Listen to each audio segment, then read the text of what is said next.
Yeah. There you go. Hey. I'll cherish this forever.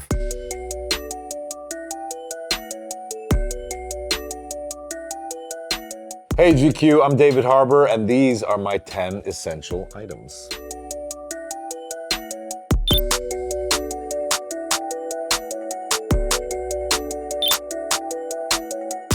I do think we need to have a bit of a conversation, because since the decline of the briefcase, for years I did the backpack, and then you kind of get a little bit older, you upgrade the backpack, and then you still look like a kid going to school wearing a backpack. I don't know what the answer is, and I'm not saying this is it. It's a canvas, very high quality, it's a mess, but it's not quite a purse, a man purse. It's not a fanny pack. It's like a shoulder bag that you wear. This can hold a pair of sweatpants. It can hold my scripts. It can hold like books, anything I need on the subway if I'm running around. But this is my solution to the backpack briefcase problem that we are having in this modern era. And then I also got like whatever I'm working on, like usually so I can just pull it out when like this is, I don't know if I'm allowed to show these things, but Monday we're shooting something, which I need to still learn my lines for. Polaroid camera. I find that the digitalness of my life has made it so that it's kind of like a blur. And when I take pictures on my phone, I sort of have them all in my bank of pictures, but they don't really register as images to me. They don't really register as memories. They don't really register as things anymore. They're just data. Whereas when I take a picture of something, it feels like a memory. Season 2 of Stranger Things. It's kind of when I first started using the camera. You know, around season 3, they got so paranoid about leaks and spoilers and all that stuff that you have like the spoiler police on set, and it makes you pull out a camera and everyone just tenses up, and it just makes it no fun.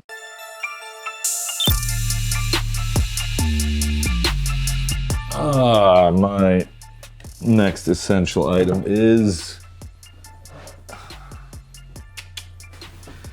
this robe. Turnbull and Asser silk dressing gown. I love this thing. It may be one of the most indulgent purchases I've ever made, and probably one of the most expensive things I own. It's cashmere, it's silk on the inside. It was the fanciest. And it's also it just feels the nicest. It just feels fantastic. And it's really nice to just like lounge around in the house and I love it. You know, you're not completely naked running around, so it's tasteful. I've worn it in some Zoom meetings, for sure. And I've gotten lots of compliments on it too. But that's as far as I've taken it. It's only into the digital realm. Oh my God, look! She doesn't like to be on camera. Her name begins with a K. I won't say what it is. She's my personal assistant. Up until the time I was 43 years old, 7 years ago, I had never had a personal assistant. It would always just been me wandering the world. And then on the movie Black Widow, in my contract, it had just been put in that I got to have a local personal assistant. And it was a revelation. At first, I had nothing for this person to do.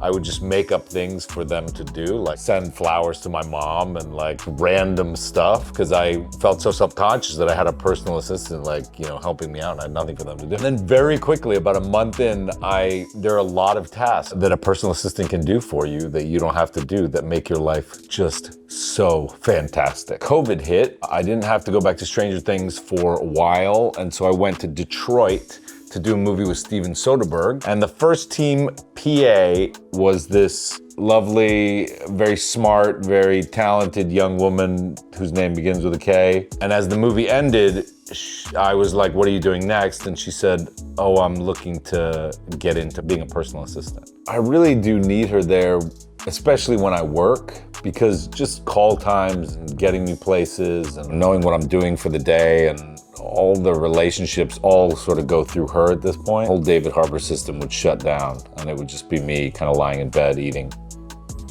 I don't know, muffins or something. Stone Island sweatpants, tracksuits. Look, I'm even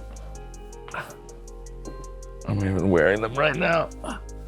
I always like travel with a couple of these just because I love the brand and I love the look. I love the way they feel. And so I just wear them all the time when I don't, need to look dressed up. I'm always wearing Stone Island sweatpants. But I will say, sometimes I have like the top and the bottom and I'll only wear one patch. I'm only a one patch outfit guy. So I'll take the top off or I'll take the bottom off. I won't do double patch. I've done it in the past. I think it's a mistake. I'm very obsessed with one particular brand of sunglasses, a particular designer called Jacques-Marie Mage.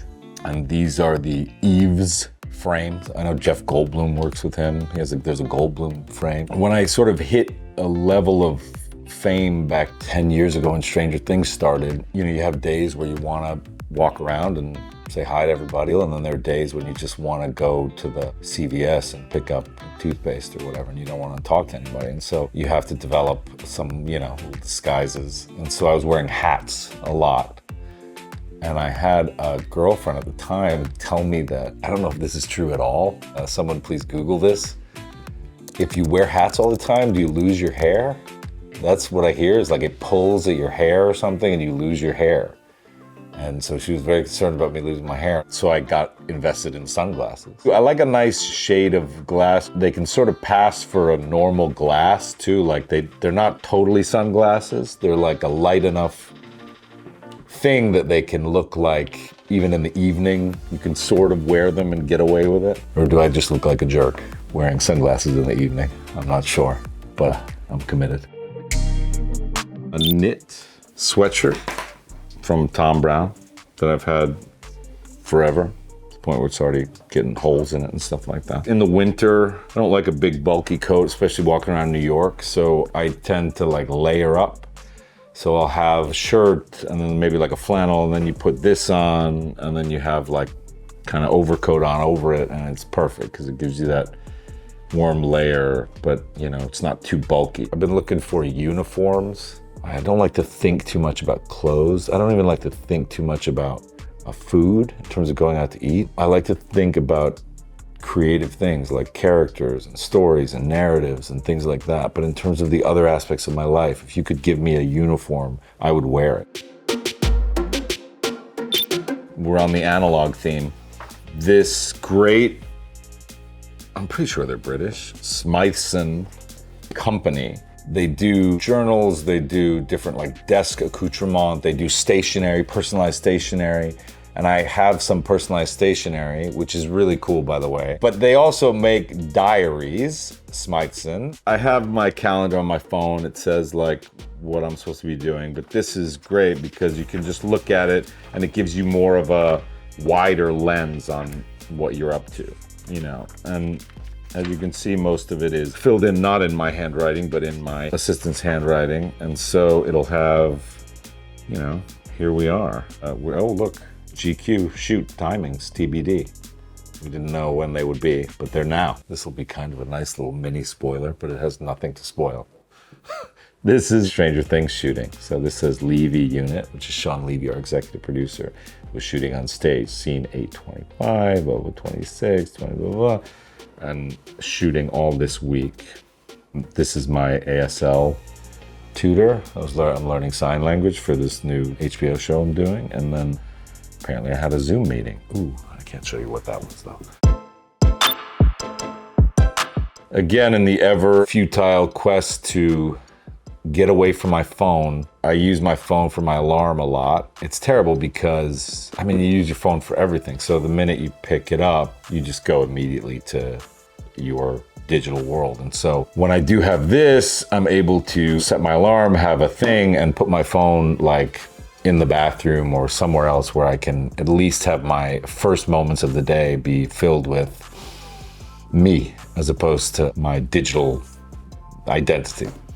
So, it's pretty simple. Casio alarm clock.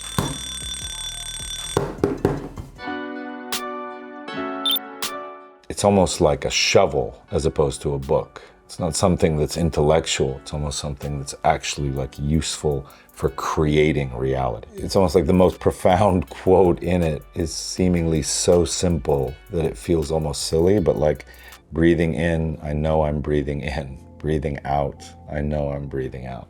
Like, that seems dumb when you just say it, but if you sit there and do it for 10 minutes, then the present reality starts to come into focus and the world becomes real. I mean, so many of the characters I play need this. I feel like the funny thing about, you know, dramas is that we're literally playing characters that just haven't figured it out. So if they would just read books like this, there wouldn't be much to watch. Definitely think that Red Guardian, Alexei Shostakov, if he just sat and realized that everything's impermanent, nothing lasts, he might not be so attached to this craving for fame and for notoriety that is destroying his life and his relationships.